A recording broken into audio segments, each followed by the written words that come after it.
नमस्ते। साप्ताहिक कार्यक्रम तर्क वितर्क में आप सब लोग के शानदार स्वागत करते जा। उम्मीद है कि आप जहां भी होइबा जैसे भी होइबा स्वस्थ होइबा तंदुरुस्त होइबा हमनी के साथ जुड़ गल होइबा। भाई बहन लोग, ई कानून संबंधी प्रोग्राम है और कानून के हर एगो विषय के लेके जोन बातें हमनी तोहर तक आनी ला जा और तोहर सवाल जोन रहेला आवेला हमनी तक हई पता पर पता है तर्क वितर्क एम्बे से मौका या सकबा 428 मिल पर फोन करे और ढेर कोई जोन बा फोन करके एडवाइस पूछेलन जा। प्रोग्राम करते करते हम योगो मिनी अबोका बन गए जा तो आप लोग के सवाल के जवाब दे के कोशिश कर ला जा और जब कठिन हो जाला तब तो लोग के दे ला जा नंबर दे 34 दे 08 34 दे 3। ये एगो ऐसा नंबर है जहाँ पर ही फोन करबा मुफ्त में तोहरा एडवाइस मिली कि कौन ची करे के चाहिए, कौन सीमा में जाए के चाहिए। और आपके याद हुई कि गल सप्ताह हमने बात कर ले रही जा एक्यूजिटिव प्रेस्क्रिप्शन पर। एक्यूजिटिव प्रेस्क्रिप्शन जो है कौन ची है जानना जा कि जब एगो डॉक्टर लगे जेबा तो डॉक्टर एगो प्रिस्क्रिप्शन लिखिला तोहर खातिर कौन दवाई चाहेला तोहरा लेके जब से तोहर बीमारी के सकल जला इलाज करे। पर ई उ प्रिस्क्रिप्शन ना है। प्रिस्क्रिप्शन के लेके ढेर मना उथल पुथल हो रहा हमनी के देश में, जहाँ तक उ ब्लॉके भी हो गल रहल एक जमाना तक। कहे कि देखल गल रहल कि ढेर कोई के जमीन बिलात रहल, ढेर कोई अपन संगतिया के जमीन प्रिस्क्रिया कर देवत रहल फस्ते मुआ के जरिए, और जबकि ढेर मना कृत्य भी रहल वो कृत्य ना रेस्पेक्टे करते हुए वो लोग दूसर कोई के जमीन प्रिस्क्रिया कर देवत रहलन जा। गल सप्ताह वादा कर ले रही जा कि आज अपन मेहमान के सहयोग से आप लोग के बताओ जा कि प्रोसीजर प्रिस्क्रिप्शन के कौन छिया। लेकिन ओकर से पहले एगो अंतिम मुद्दा रह रहल तो चला मिलब जा आज के मेहमान जी से जोन हवन श्री कपिल देव रघुनंदन जी। पेशा से पहले माजिस्ट्रा रह चुकल हवन, फिर वापस अवोका के क्षेत्र में सर अवोका से माजिस्ट्रा से फिर एक बार अवोका रिटायरमेंट के बाद। तो कपिल देव जी चलो तोहर शानदार स्वागत करे थे जा, कैसे बा हाल चाल? शुक्रिया जी, यह सब चीज चलता धीरे धीरे। कपिल देव जी ढेर मना सवाल आल बाती अभी जैसे बात कर ली जा, देख ली जा कि कौन चा एगो एक्यूजेटिव प्रेस्क्रिप्शन ओकर पर चर्चा कर ली जा काफ़ी, और देख ली जा कि कौन प्रकार से एगो व्यक्ति जोन बा अब सकी प्रेस्क्रिप्शन की ओर जाए, लेकिन जोन कानून रहल ओके बदल देवल गल बा, ढेर मना अमाउंट लावल गल बा, पहले लेकर नई बातें।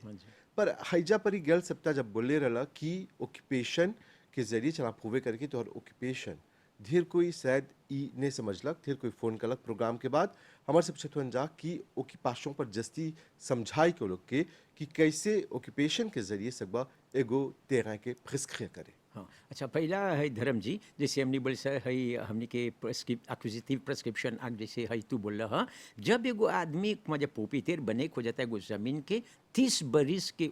ओकीपे कर लेबा, यही जो अभी ओकीपाशों में बात करब सर, ओकीपे कर लेबा 30 बरिस के बिना कोनो प्रॉब्लम के, तो वो आदमिया ओके एगो कॉन्ट्रैक्ट की बनाई वो पोपीतेर बन जाला उस जमीनवा के। अब कौन प्रूव बात है कि वो 30 बरिस ओकीपे कर लेबा? हाँ, अभी यही में आप सब ओकीपाशों के है विषय मिसलमा कब एगो आदमी यही खूब तौर के शुआ ई है जब एगो आदमी एगो जमीन के पोजीशन में बा, तो वो पोजीशन चाहिए ओके continuellement करे के, नो इंटरप्शन, मतलब ओके 30 बरिस से जब से ले ले बा उस जमीनवा के देखभाल करे के, इकरे नाम ओकर ओकीपाशन चाहेला नई इंटररोम्पी हुई के। अभी हम बोलब तोरा कौन कैसे हो जाला इंटररोम्पशन, पसी आदमी कभी का करेला ओकीपे कर ले जाला 10 बरिस के बाद नहीं कुछ करेला तो छोड़ छाड़ देवेला, तब आज दूसरा हालत तो यहाँ भी कंटिन्यू नहीं है। अब वो का होई चाहेला पासिव सब जक मजा आराम से मजा ओकीपे कर ले गल बा, बिना कोई के इंटरवेंशन कर ले बा, न लड़ाई कर ले बा, न कुछ कर ले बा। और चाहे पब्लिक के देखे के चाहला कि उ जमीनवा तू ओकीपे करत हुआ तोर प्रेजेंस बा उ जमीनवा में, नहीं कि कुमा जगो जमीन के कुमा तारे लेके सब बारे एकरे कब ओकीपाशन का कर लेबा, बस वहाँ ओकीपे करके बोले ओकीपे कर लेबा नहीं। अच्छा, अभी मान ला कि हमार जानते एगो जमीन बाते और उ जमीन जोन बा 30 बरिस से हम जोन का कर ली है एगो बागास फेंसिंग डाल के उमा सुसु प्लांट दे दी, और सुसु तो जनबे करला ओकीपाशन तो नहीं मांगेला, नहीं पड़ला रोज के जाके रोजे करे के ओकरा पानी मग डाले के, जब मन करी त एक मुट्ठा भाजी तोड़ लेवब, 2-3 गो सुसु तोड़ लेवब जब मन करी तब। यानी कि हम सुसु प्लांट ले है खाली बताए कि ओकीपे करते जमीनवा। हाँ जी, हाँ, पपीते बन जाब सकत प्रेस्क्रिया करे। हाँ, ये जुली यही में हमने आज बात करत हैं सब ओकीपाशों में मैं काहे बोलत हैं ओकर ओकीपाशों का है, जब एगो चीज ओकीपे करब चाहेला तोरा कोचिनियल में, जब कोचिनियल में बोलत हो जैसे हम बताई कि मान ला कि 3 महीना के बाद एक हला गेली भाजी चूरे हो जा। हाँ, नहीं वो ठीक नहीं होई, नहीं हुई नहीं हुई बस काहे अभी अभी हमारे एक मिनट ये काहे हमने के ओकर लालवा ही है कब वो की पासों को आदमी करेला तो चाला पब्लिक के दे के बेमा भी कौन सी प्लान दबा में कैसे ओकी पासों कोई से होएला या घर बनैला तो पहला चीज हुआ ओकी पे करलक पब्लिक में जे जानता कि ई आदमिया हुआ जैसे हम तोरा बोला 3 महीना में छोड़ के चल गेला खाली भाजी बनाता कोई तो तोरा देख भी नहीं कर लेबा तो कहाँ पब्लिक मजे सकी मजे ई बन मजे एलिमेंट हम जिसे बोल सा लालवा में ई एलिमेंटवा नहीं सकबा चाहेला आर हमनी के एनिमो डोमिनाई एगो लाते के मोक आ चित्र दे पोपोयते एकरे नाम एगो लाते हैं विद्वान अभी अब वो का तो इधर पहले के ज़माना में तो लाते चाहे जाने के तब भई करबा में ई लिखल बा चाहेला एनिमो डोमिनाई मतलब उकी पे करबा प्रोपिएटर ही नियर उ जमीनवा तब अब आइला सर एनिमो डोमिनाई एकर अर्थ का हाँ अच्छी दे प्रोपिएटे अच्छी दे प्रोपिएटे को मतलब उकी पे कर जब एनिमो बोलते हमरी जानवर भी सब रखे हो जा आले कुछ बात नहीं तो ई देखता अब आइला अब तोहर है कुमा जे कैसे प्रूवे होल जाला ओक्यूपेशन जब एगो आदमी जैसे हमने ओके बोले ऐसा ओकीपा वो ओकीपे करता चाहेला कर ओकीपाशन फिजिक मतलब ओके चाहेला हुआ ओकर मौजूदगी जरूरी है ओकर उपस्थिति हाँ हुआ ओके चाहेला नहीं कि कुमा जेगो हम मायबू में एगो रहिला है कुमा जे हम कप माले गए मायबू में एगो जमीन कुमा जे छोड़ देल नहीं हुआ कभी गली नहीं गई एक बार आदमी पहले इसे करे तो उ नहीं हमके चाहेला फिजिक में हुआ जाई के रहे के एगो बोली के देखो फिजिक कैसे ओके पासों कब फिजिक हुएला एगो आदमी ओके मन हुई प्रिस्क्रिप्शन करे के का कर लेबा एगो घर बनई लेबा कब घर बनैलक तो हुआ तो रहता तो जमीनवा तो ओकी पे करता पब्लिक तो देखा था ओ अभी तारल देखब से कर लाद गए सु सब तब हुआ ओके नया कानून का मांगेला तो यहाँ देख लो फिजिक में हुआ देखवा में बा बस ओकर घर बा कब घरवा हुआ कर ले बा अब हुआ रहता उ घरवा में कभी देखबा जो माले बा प्रिस्क्रिप्शन कर ले बा उ जमीनवा के बारी कर दे ले बा एगो मिराई डाल ले बा कानून बोलेला उ की पासों करे के एगो एग्जांपल मिराई दले हुआ बेतों के दले हुआ मेटालिक के दले हुआ हियाँ डाल दे लो बारे करके तो जो बारे कर ले हुआ तो तू जानत तो दूसरा आदमी कि ये हमर नहीं है बस यहाँ आदमिया एगो बागास डाल दे ले बा अब का करला जैसे तू बोला तरेलवा प्लांटेशन करता बातात डाली मानियोग डाली लाली मेर पानी भी डाल दे बा हाँ अभी हम आप सब जरूर हाँ नहीं तू हम जानिया गाड़ी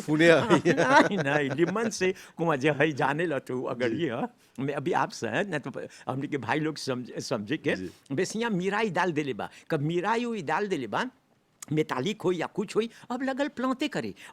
करे तो हुआ एक बान चीज डाली और एगो बड़का चीज देखे भय कबो के मिली कब कानून में चैलेंज करें से ओकर टाइटल तो जैसे बोझू प्लांते बा ले गिम कहाँ बेचत हल बाजार में ले कौन आदमी आवे हुआ ले जाए जैसे हमने बोली हई बतात बा मानियोग बा लेगिम बा गांछी बा लेक्सी लोंगान सब उस समय कानिका प्लांतले बा तो उ न की पे करता दूसर कोई नहीं प्लांते करी ओकर जमीनवा में अब का करी कान प्लांती भैया एक बार आदमी तो जान लेला कान प्लांते करे लगो जमीन में जो आदमी कुमा जे लिब रही तब हुआ कनुआ भेजेला ना मूला शुगर इंश्योरेंस फंड बोर्ड के तब भेजल तो ओकर नाम हुआ तो अंग्रेजी करबा ओकर नाम कितना बरिसों की पे हई का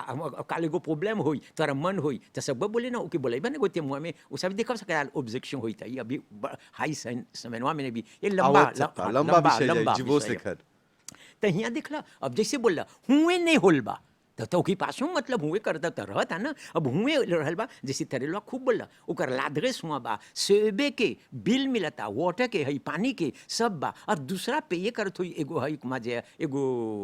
हई टैक्स उमे तो उ में सब न चीज हुआ आवेला ओकर नमुआ में तो हियाँ देख बतावा ताकि ई आदमिया एक बार आदमी तो पहले का करे हमने तो वकील नहीं सका बोले एगो प्रिस्क्रिप्शन के बोली भैया बात सेबे के माजे तोरा बोले हाँ बहुत बात से भैया आदमी का करे एगो बुतवा कब डाले बा कायम सेबे नहीं बा पनिया के तो बा न पनिया को नमुआ में डाल दे बस क्योंकि ओकी कर दे होजे करी हाँ खूब बोल तो होजे करी तो एकरे ओकर ओकी पासों जैते जाता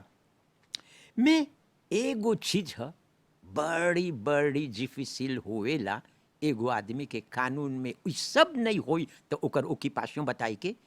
कि देख हम 30 बरिस तक ओकी पे कर ले हुआ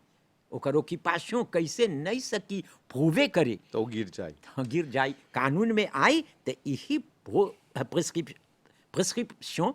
बोलेला एगो कॉन्टेस्टेबल के है कॉन्टेस्टेबल सकबो के कॉन्टेस्टे करेला कुर में आर ओकर चित जो मिले प्रेकेयर फेंके पहले हमने के भाई लोग का करे ओकर कुमा जे है दुगो ते मुँह के ले जाके कुमा जे हुआ लाकूर में डाले यार बोली ओकी पे कर ले बा बस यहाँ कुमा जे लाभक औसन में नहीं देवे कोनो पैसा हाँ बस की ता बोले काल से अभी की टूट जाई जब लोग के प्रिस्क्रिप्शन प्रिस्क्रिया कर ले बाद मियाँ जमीनवा अभी ओकर नाम पर ओके चितवा नहीं मिलल बा हाँ, हाँ। तो उसकी कोंतरा बना के मटिया दूसर को इसे बेचे नहीं नहीं नहीं नहीं सकी पसी काहे तब ले के वो छित नहीं मिली जी पहले तो नहीं बते दुगो ते मुँह रही यार ओकी पासों कर ले बा एगो आबू के देख के सब ओकर पोषे कर ले बा तो उ पपियुआ से समझ ले उस अच्छा सब अब बिन कोंतरा के एगो जमीन बेच दिली बा एगो व्यक्ति से त जोन आदमी किनले बा वहू बझा जाई हाँ नहीं तो पहला चीज बिना कोंतरा से नहीं नहीं सकब बेचाला। बेचाला अच्छा। mais seulement कोंतरा दे प्रिस्क्रिप्शन कब मिल जाए यही देखब समझ के कानून कैसे बदल बा अब औसे नहीं होता ओकर प्रोसीजर सब समझो नहीं अब नोटेर यहाँ जाए के ओकर चला प्रोसीजर के बारे में तोर से पूछब अभी हाँ जी, अब जोन बा सबसे जरूरी सवाल ई है कि एगो जमीन के कैसे प्रिस्क्राइब करल जाला कौन ओकर प्रोसीजर है कहाँ पर चाहिए जाए के केकर लगे चाहिए जाए के हाँ। कैसे का चाहिए करे के लेकिन ओकर से पहले एगो छोटा कुन सवाल बा बोलो। एगो दर्शक हमने के फोन कर ले रहल फजीर के आज प्रोग्राम शुरू होई से पहले हमारे से फजीर के पूछत रहल कि ओकर एगो जमीन बा थे हाँ। कहिए से ओकर माँ बाप किनले रहल अभी ओके मन बा हौजा परी जाके ओकिपे करे के ओकर माटी जोन बात है ओकर बाप ओकिपे एक आध गो गांची उगल बा ढेर जंगल नहीं बा एक आध गो गांची बा पर जोन प्रोप्रिएटेवा संगे मटिया किनले बा प्रोप्रिएटेवा ऊपन सब चीज जोन बा हाँ। जानला ओकर जोन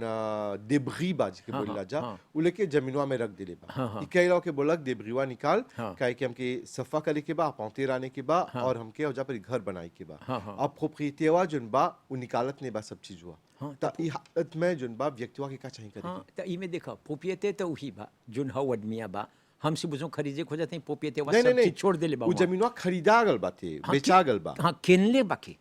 किनले रहल व्यक्तिवा के ओकर माँ बाप आले ओकर माँ बाप हाँ, माँ बाप आले ता कोरे अभी माँ बाप नहीं बा नहीं जमीनवा बा, हाँ। जरीचेवा के हो गल बा हाँ, हाँ, हाँ। उ ओकर नाम पर हाँ, हाँ, हाँ। डेफिनिटली ओकर हा हाँ। ता अब ओके मन बा जाके हौजा परी घर बनाए के जब गल हौजा परी घर बनाए खातिर त हाँ। चाहिए सफा करे के हाँ। एक आध गो गांची बा त गांचा चाहिए काटे के हाँ, हाँ। समा हई व्यक्ति जोन प्रोप्रिएटेवा संगे किनले रहलन हम जा समझ लियब, हाँ। हौजा परी सब अपन देब्री लोहा हाँ, पोहा के फेंक सब आन देले के बा। फेंक दिले बा हौ जमीनवा हाँ, पे। हाँ। त ई ओकर से जांचमा बोलक हौ हाँ। जोन रखले हुआ हाँ। उ निकाल दिया बस कि हमके जमीनवा नापे के बा और ई गांछन काटे के बा हाँ। वो आदमी आई के बा मशीन सब पासे करे के बा जरूर, ता जरूर। प्रोप्रिएटेवा नहीं निकालत थी हाँ एगो जोली के शो है हमेशा एक बार केस लड़ाई कर लेनी सही से सैफ ओके चाहेला एगो केस डाले के एगो केस कुमा जे यहाँ ऑब्स्ट्रक्शन करता ओकर कुमा जे हई बारे कर ले बा नहीं सकता अपन जमीन में जाके एगो बोली के ओकर मौसजीज बेचे ब्लॉक क्या कुछ वो एगो बोली के पसी काहे हियाँ ओकर तो बीच में हई सीमा नहीं सकता निकले ओ आदमिया जोन पोपितेरवा बा छोड़ देले बा ओकर देबरी हुआ तो कोई बारे करता था हुआ चाहेला तला ओके- पुलिस कुछ नहीं करी नहीं ला पुलिस सिविल केस में ढुकबे ही नहीं करेला समझला ना वो नहीं जाला कहाँ आज के ला पुलिस तो कहाँ से तोरा एदबो ता करत सबसे पहले चाहे एगो मिजान दे में से भी करी हाँ एगो खुशी तो मिजान दे में करबा जाने को मिजान दे में एकर वालियर जैसे बा कुछ नहीं है मैं हमने के कानून में बोलेला एगो मिजान दे में खाली तौर से बोलब मैं कानून यहाँ लाकू देले नहीं है बा मैं एगो तू बन के कैसे दोमाज उसमें बोलेला एगो कब मिस ऑन दे में ओके दे में डालत हो आदमिया के ओके जनावत हो कि देखा ऐसा चीज कर केस लोजे करे के आगे एक बार आदमी कब मिले लगो मिजान दे में एगो आप वही भी करे लगो पापिए तो का करेला बोले नहीं अच्छा हम कहाँ जब लाकू रहे पूछवी करिए हम के आज नहीं निकाल देला निकाल देला तो ये खत्म हो जाए मैं कोनो तो ओकर कपार कुमा जे धई तनी जैसे बोलन सन जिए बा तो का करी उ नहीं जाई बस का करी छोड़ दे हुए प्लस बोले आ लाकूर में जाइए एक बार आदमी देखा नहीं बोलेला तू कुछ कर जा लाकूर में लड़ाई करी ता हमहू। अब हौ देब्रिवा निकाले खातिर जब लाकूर में जाते गो फ्रेक होते हुई तब बाद में हाँ, से कि वो तो- दुमाज डाली ओकर पर नहीं नहीं दुमाज नहीं चलियो मैं यहाँ एगो जिजमा मांगी जिजवा से वो एगो है कुमा कायम एगो जिज हम कि देख हमके एगो लोड द कि हमका वो आदमिया जोन सब चीज दे भैया वहाँ डले बा बस हमके यहाँ पैसे करता जाके कुमा जे हमर अपन घर जाए के हाँ सिबो में जो सिमोए में फेंक देले होई तो यहाँ के लाकू दे जिजवा दे एगो जिजमा उपसक्षवा जोन कर ले बा हाँ ओके निकाली के ओकर फुए में ओके हाँ। तो चलो भाई बहन लोग देखा तो कार्यक्रम तर्क वितर्क और आज बात करते जा एक्विजिटिव प्रिस्क्रिप्शन पर तनी विषय के हट के चल गई लीजा अब देखब जा कि कौन फॉर्मालिटी करल जाला कौन प्रोसीजियर रहेला एगो जमीन के प्रिस्क्रिया करे के नवा एक्ट के मुताबिक जानला जा कि कानून फिनो से बदलल गल काहे कि ढेर मना समस्या रहल पहले प्रिस्क्रिप्शन के लेके अब प्रिस्क्रिप्शन फिनो से शुरू गल बा लेकिन ओकर प्रोसीजियर अब जोन बा अलग बा आगे लेखर नहीं बा कैसन बा सुनी जा कपिल देव जी से हाँ धर्म जी खूब लिमन से बोला अब जोन बा ओकर फॉर्मालिटी अनमन बदल गल बा। हमने देखला सा जब एगो ओकीपा एकरे नाम ओकीपाई तरेलवा देखत ऐसे तो ओकीपा जो नदमिया ओकीपे करता मटिया पहला चीजों के चाहे एगो अम्पांतेर देखे के नहीं चाहे अभी यहाँ आबू या वो का सिपा कोई के कुछ नहीं Rémier au carré वो apporter. अम्पांतेर अब कैसे लेलक ओके अम्पांतेरवा तो ओके कुमा जे चाहेला अम्पांतेरवा की सर्विस कब के ले तो अम्पांतेरवा का करेला एगो अम्पांते ये अच्छा एक बान भाई के सोनलन सेवेयर जैसे हमने की बोलला सा और एगो अम्पांते वही आदमी जोन मिजरे करेला प्लान करेला मेमोरेंडम ऑफ कुमा हई बनावेला जी तो ऊ का करेला अपन सब ऊ बनाए तो पहला कब ले लेलक एगो अम्पांते के एगो आदमी सपोज एगो मिशेल ले लेलक एगो अम्पांते के ई पहला ओके चाहेला लेके तो का करी ओके बोली कि ओकर प्रोफेशन से बस एक बार आदमी का करेला अम्पांतेर नहीं लेवेला जाके कुमार कुचे के देख के सब काम करेला ई तो एगो गलत चीज है प्रितार देखबा कब के ढेर बड़ा समस्या होता हाँ समस्या हाँ हमेशा जइब जनब वो तो जनब करो ऑफिस से जान देबो अम्पांतेर ओकर स्टाम्प उप ओकर नाम उम से अब वो अम्पांतेरवा का करी एगो सोनलैन सर्वेयर है ओकर क्वालिफिकेशन गिरेला पैरामीटर के लैंड सर्वेयर एक्ट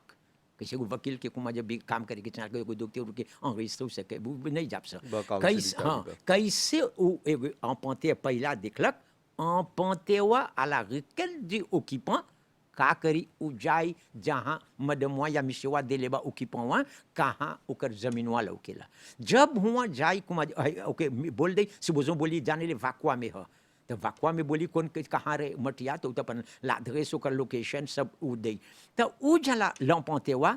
आ विजी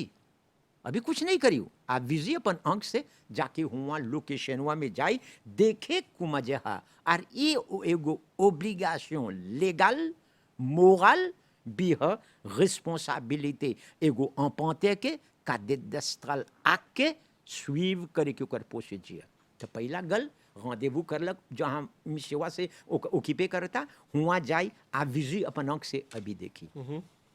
जब हुआ कब देख दिले बा अब तो जाई एगो दूसरा दिन ना जाके मिजरे करे के तो मिजरे करे के आगे ओके चाहे एगो रिसर्च करे के bureau enregistrement qui है जमीनवा हिया वाकवा में बा इंटेल रिवालन रोड एगो एग्जांपल देवत हई रिवालन रोड ई हिया बा अब हुआ जाई देखे bureau enregistrement में ई जमीनवा हिया गिरल बा के ह ओकर voisin limitrophe मतलब ओकर voisin के अच्छा voisin तो समझ ली limitrophe के मतलब हाँ limitrophe जन भीरी बा ओके हाँ बस के कैसे है एगो जमीन चार कोए में हाँ जैसे कि एगो सीमा में 10 गो घर बा तो सब वाजे हुए परेला हाँ। लेकिन जो मतलब हई बगल और हई बगल हाँ। या पाछे या आगे हाँ ओकर जोन जन सट के मटिया हाँ। कुमा जो लिमिट हाँ, ऑफ हाँ। कुमा जोन भीरी बा अब ओके देखी कुमा जो ओकर अब का करी हुआ से मटिया देख लेलक अब निकाली उ voisin के नाम और ओकर कोंथा उ त रिसर्च करी ना न त कैसे भी तारल देखब सब का करी जे कैसे हुआ मिल गल अब ओके सब अब का करी एगो इसिए से पापिये सर्वे करी उ voisin मिनोट्रोफ में ई सब काते दरअसल आँख में जे गलत करलक तो ओकरा बोका हाउ बगल के कुमा जो केस दफिन चकनाचूर तो ई इम्पोर्टेंट है कैसे मिल गल ओकर 4 गो voisin हुआ जहाँ जमीन हुआ अब जाके लाखों के इसिए देखी एगो सैमन बेजी हई में हउ 4 गो हई voisin लिमिट्रोफ में आर जे नहीं लौकी तक कुमा जे घर ओकर नाम ह के ह नहीं पापी बस कोई बोलेला कोनो तो का करेला लगासित में डालेला एगो पब्लिकेशन करेलन सन कि ऐतेल जो ऐतेल हई अम्पांतेरवा ओकर नाम बोल देवेला कि जाय उ हई में एगो अम्पांते करे एगो जमीन जो हुआ बा सकी बोली नहीं सकी नहीं बोलिए के चाला के या दिन के जाता या कुमा जे कई बखत जाता हाँ जोली बोली कब हुआ कई बखत जाता और के बोले के चाहेला वही में कुछ समनवा में जे चाही तो अब भी जाता से बोझो फजीर के नहीं फिनी होल बार ओकर पंताज ले लो दे में ओके आई तो के लो दे में कि कुमा जो सब जानाई लिखे के चाहेला उस समनवा में या पब्लिकेशन में जे आका टर्मिने नहीं कर लेबा तो कपिल देव जी धीर मना ई भी समस्या उत्पन्न हुएला कि जब अपाउंटे आवेला अपाउंटे करे मालग्रे पापी से भी कर देवेला अब हव व्यक्तिवा जन बा अपाउंटे नहीं कर देवेला वो लगेला वो साबुत निकाले लगी गाड़ी आरी दे बोली लात नहीं डाले के इधर उधर तो इसन का में का अरे ई बुतवा रिपोर्ट कर दिया तो और के शुआ तब आगे बढ़त जाने ला एक बान आदमी कभी गो पंतेर जाला एगो जमीन के मिजरे करे कभी कामे में एगो पोताज होई या कुछ भी होई कैसे हियाँ ओकी पासुआ के मजा एगो आदमी का करी ओके बड़का साब निकाली पौतेरुआ के तो पौतेर हमेशा का करेला मांग करेला को मजे वो अकेले नहीं जाए ओकर तो एगो टीम बच्चा ओकर जो सिस्टम पकड़ेला ओकर हई लकड़िया सब करे के या लाथेस पासे करे के तो देखबा एगो दूसर आदमी बड़का एगो हई साब से आ ओकर पाछे ढौगता हाँ तो के इंटरफियर करता ओकर हई में मिजरे करे में ओकर काम में तो नहीं सकी कुमा जे एगो उफांस आई नहीं हाँ भी हमने बोलब सभी का करेला तो हुआ से सकी एगो चीज करे एक बार तो माले बा का करी वो सब नहीं करे जाए के दूगला पुलिस के पे ये कर दे सासुआ के जहाँ हई बा तो दूला पुलिस वो लोग आ कंपेनी करी आई ओकर संगे 2 मिनट के भूल जाला पुलिस वो के ओके को मजे में नासे करत हो सर नहीं सा हाँ तब ओके जाए के चला बोले के ओकर हई के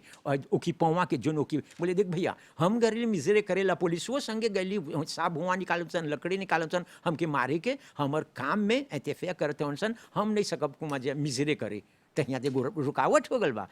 जब रुकावट हो गल बा ओकर प्रोसीजर ये जो नदमिया प्रक्रिया करी तो ओके बोली या काहे मिजरे करे के दूसर में प्रिस्क्रिप्शन में नहीं मैं कोनो में एगो बोली के तो कैसे जाए हुआ तो उ त ले हुई ना एगो आवो का अब है ओकी पवा भी तो अभी आए भी ओकर में तो के बोली हाँ देखा जब पैसे करत होवन सन तो एक गो प्रोसीजर है हमने के एगो केस डाले के चाहेला लाकू सुप्रीम जज ensemble में एगो मांग करे के कि हमके एगो लोड द हमर अपॉन्टेर ऐतेल दिन जाई मिजरे करे ऐतेल माटी एगो लोड मांगत हई हाँ तो देखला हियाँ कब जिजुआ सुन के देखला था अरे मिजरे करे तो चाहिए करी जिजुआ हुआ एगो लोड दे ऑर्डर दे कि जाए के चाहला आ कंपनी भाई है पुलिस के सब लिख दे के तब हुआ जे इंटरफेरेंस करी नहीं तो यहाँ हाँ बंद कर दे बस यहाँ तक मजे उठा जा लाकू बस कि ओके एक अब एगो जिजमा अपने आप में एगो विषय है उठा जा लाकू बाद में कर पर बात करब जा अब आगे देखी जा हाँ प्रोसीजर का हाँ तो का करेला हुआ देखबा उ मजे है अब इनविटे करी अब पहला चीज उ पपिवा में कब सर्वी करेला है कौन कौन नमुआ में ओकर इसे जला सर्वी करे ओकर वाजन मिनोटोफ के बोलेला ऐतेल दिन जाई आई हुआ मिजर करे प्लीज अय्या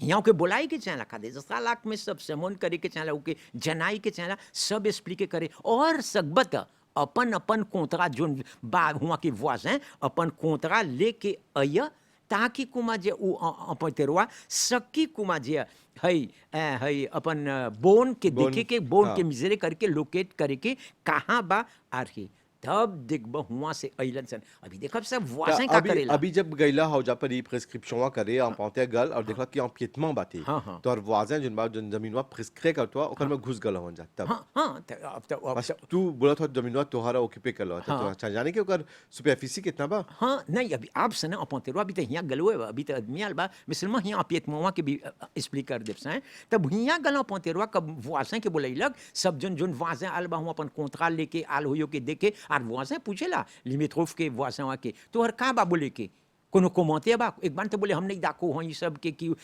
जोन जोन बोली अपतेरवा हुआ है लिखेला तब हुआ से अपतेरवा rédiger करेला एगो procès